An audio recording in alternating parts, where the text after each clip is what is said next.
Youchkine l'horloger. Youchkine l'horloger et son fils Vladimir travaillaient dans une minuscule échoppe au bout du village. Youchkine apprenait à son fils comment réparer les horloges, tout comme le père de Youchkine le lui avait appris bien des années auparavant. Par un bel après-midi très froid, où la neige tombait très fort, le prince Igor cabra son cheval caracolant pour s'arrêter devant la boutique de Youchkine. Sautant à terre, il franchit la porte à grandes enjambées. La neige accrochée à ses bottes de cavalier se répandit sur le sol. « Horloger Youchkine, il faut absolument que cette montre soit réparée d'ici demain midi. Ma femme part en voyage à Saint-Pétersbourg et elle tient à l'emporter. » Youchkine regarda à la loupe la superbe montre, pas plus grosse que l'ongle d'un pouce. Son cadran était une perle de la couleur du lait le plus crémeux.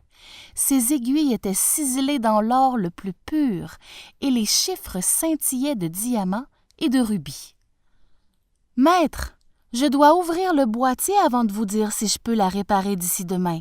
Une montre aussi délicate nécessite des pièces de rechange de valeur que je ne possède pas. »« Horloger Youchkine, vous devez réparer cette montre avant demain midi, sinon vous pouvez craindre le pire. » Il fit claquer sa cravache et sortit. Youchkine ouvrit le boîtier de la montre, l'observa à la loupe et soupira. « C'est inutile, Vladimir.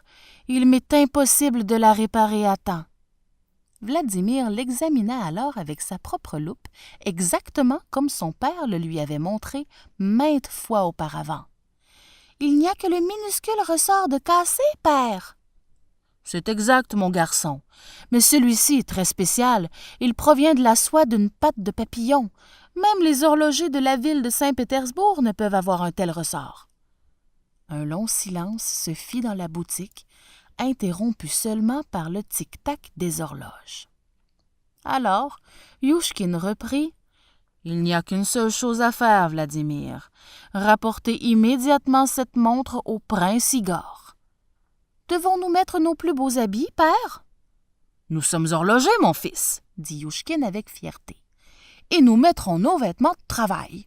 Nous porterons nos tabliers et nos bonnets avec nos outils dans les poches. » La neige s'arrêta de tomber alors qu'ils grimpaient péniblement, côte à côte, la grande colline qui menait au château d'Igor.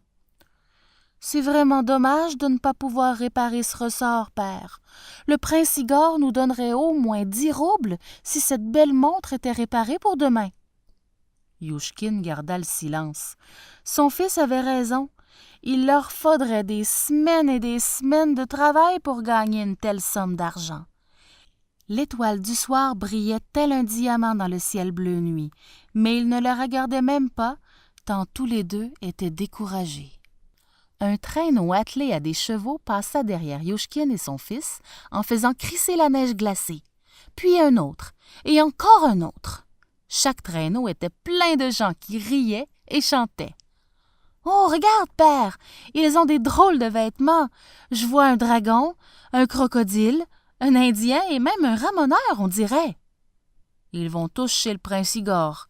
S'il a organisé une soirée, j'ai bien peur qu'on soit pas bien accueillis. Ils étaient presque arrivés à la porte de service quand ils entendirent quelqu'un se précipiter derrière eux. C'était un laquais en uniforme rutilant. « Vous ne prenez pas la bonne entrée, messieurs, » fit-il avec une révérence. « Par là, si vous le permettez. » L'horloger et son fils se retrouvèrent sur les marches du grand escalier de marbre qui les mena dans la grande salle du château du prince. C'était féerique. Il y avait là des dragons et des sorcières, des géants et des fées, des ogres et des crocodiles, des elfes et des ramoneurs, des clowns et des singes, et à présent, 2 horlogers. Dans la grande salle, les invités étaient en train de voter pour le meilleur costume. Ils applaudirent la sorcière, puis applaudirent encore plus fort le géant et même encore plus fort le dragon. Mais quand les 2 horlogers firent leur apparition, les invités applaudirent plus fort encore. Youchkine et Vladimir gagnèrent le premier prix. « Ce prix, annonça la femme du prince Igor, vient de ma propre collection privée. Et elle déposa un coffret doré dans les mains tremblantes de Youchkine. Les gens les acclamèrent à nouveau, la musique démarra et le bal commença. « Viens, Vladimir, nous devons parler au prince !» chuchota Youchkine, complètement abasourdi. Mais Vladimir avait jeté un œil furtif dans la boîte en or, et ses yeux brillaient. « Oh non, père, non, nous sommes sauvés !»« Je ne comprends pas, Vladimir. Comment cette boîte en or peut-elle nous aider à réparer la montre du prince? »« Et parce qu'elle est pleine de papillons, père !» s'exclama Vladimir. Il souleva le couvercle avec précaution et le père et le fils contemplèrent avec émerveillement le contenu de la boîte. 6 magnifiques papillons voletaient de pétale en pétale au-dessus d'un lit de toutes petites fleurs. Leurs ailes tremblaient comme de feuilles d'automne dans un vent léger. Délicatement, Vladimir prit un papillon dans la boîte et détacha une soie de sa patte. Puis, Youchkine ouvrit le boîtier de la montre du prince Igor. Mais Youchkine se mit à trembler. « Ça ne va pas, Vladimir, j'y arriverai pas. »« Laisse-moi essayer, père. » Vladimir prit la montre avec des mains fermes.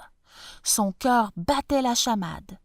Il prit une profonde inspiration et se mit à l'ouvrage. Le matin se leva froid et glacé. Le vent soulevait des flocons de neige comme les plumes d'un coussin éventré. Par la fenêtre, Youchkine vit le prince descendre la colline à cheval. « Il va arriver d'une seconde à l'autre, Vladimir !» La porte s'ouvrit avec fracas et le prince Igor bondit à l'intérieur, soufflant dans ses mains. « Bonjour, horloger Youchkine, et à toi aussi, Vladimir. Oh, Seigneur, quel froid fait-il ce matin! » « Bonjour, prince Igor, » répondirent le père et le fils, étonnés par les bonnes manières soudaines du prince. « Voici votre magnifique montre, » dit Youchkine, « et j'ai confectionné une petite pochette en soie en guise d'étui. Une aussi jolie montre mérite d'être protégée. » Rayonnant de satisfaction, le prince Igor remercia l'horloger et son fils à plusieurs reprises et puis posa 100 roubles sur le comptoir. « J'ai toujours su que vous finiriez à temps.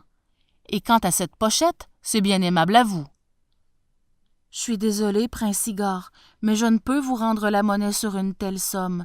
Je n'ai que 7 roubles sur moi. »« La monnaie? La monnaie? Mais qui parle de monnaie? » Et le prince Igor se mit à rire et à rire. Les larmes roulaient sur son visage, comme les gouttes d'une pluie d'été sur des feuilles luisantes. Mon cher ami Youchkine, cet argent n'est pas seulement celui de la réparation de la montre, c'est aussi celui du reste de votre prix. Vous avez quitté le bal si vite que ma femme n'a pas pu vous le remettre.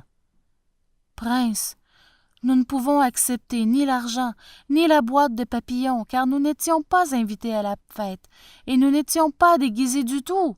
Nous portions nos vêtements de travail. Je le sais bien, rugit le prince. C'est la plus énorme plaisanterie de l'année. Ma femme était ravie. Toutes ses amies avaient dépensé des fortunes pour leur déguisement, et pas une n'a gagné. Le prince se frappa les cuisses et éclata de rire à nouveau. Vladimir se mit à rire sous sa cape lui aussi. Le pauvre Youchkine jeta des regards hésitants à l'un et à l'autre, ne trouvant pas ses mots. Le prince sortit alors de la boutique d'un pas digne, en faisant un signe d'adieu. Youchkine et son fils s'étreignirent et se mit à danser, sautant de joie et riant à la fois. Et les pendules du magasin de l'horloger se mirent à carillonner à l'unisson.